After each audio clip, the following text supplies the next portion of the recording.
एका गावात दोन चोर राहत होते. ते प्रत्येक दिवशी चोरी करत आणि आलेले धन आपसामध्ये वाटून घेत. त्याच्यामध्ये 3 हिस्से करत, 2 हिस्से स्वतः ठेवत आणि 1 हिस्सा परमेश्वराला अर्पण करत.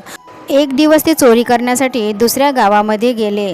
तिथं गेल्यावर खूप वेळ चोरी करण्यासाठी फिरत होते, पण त्यांना चोरी करण्याची संधी मिळाली नाही. ते दोघेही थकून एका मंदिरामध्ये बसले. तेथे त्यांना एक साधू संत महाराज मंदिरामध्ये दिसले. त्यांनी संत महाराजाला उठवले आणि म्हणाले की काही असेल तर द्या, नाहीतर तुम्हाला मारून टाकू. संतांनी त्यांना विचारले तर त्या चोरांनी सांगितले की आम्ही चोर आहोत, आम्ही चोरी करतो. हे ऐकून संत महाराज म्हणाले, तुम्ही चांगलं करता की वाईट याचा कधी विचार केला का? चोर म्हणाले, आम्ही चांगलेच करतो, कारण आम्ही चोरी करून जे धन मिळवतो ते आम्ही 3 हिस्स्यांमध्ये करतो. 1 हिस्सा परमेश्वराला अर्पण करतो आणि 2 हिस्से आम्ही आमच्याजवळ ठेवतो.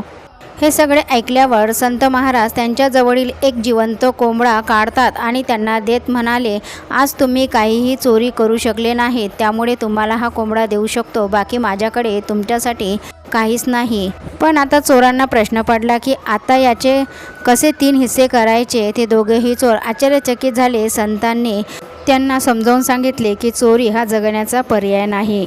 तुम्ही कष्टाची कमाई करून त्यातील 1 हिस्सा ईश्वरचरणी ठेवा, ते खरे सार्थक आहे. हे सगळे म्हणणे त्या चोरांना पटले आणि ते दोघंही संतांना नमस्कार करून चोरी सोडून द्यायचा निर्णय करून तिथून निघून गेले. तात्पर्य: पापाची कमाई दुःखाचे कारण बनते, तर कष्टाची कमाई मानसिक सुख, शांतता आणि आत्म्याला सुख देते. श्री स्वामी समर्थ. जय जय स्वामी समर्थ.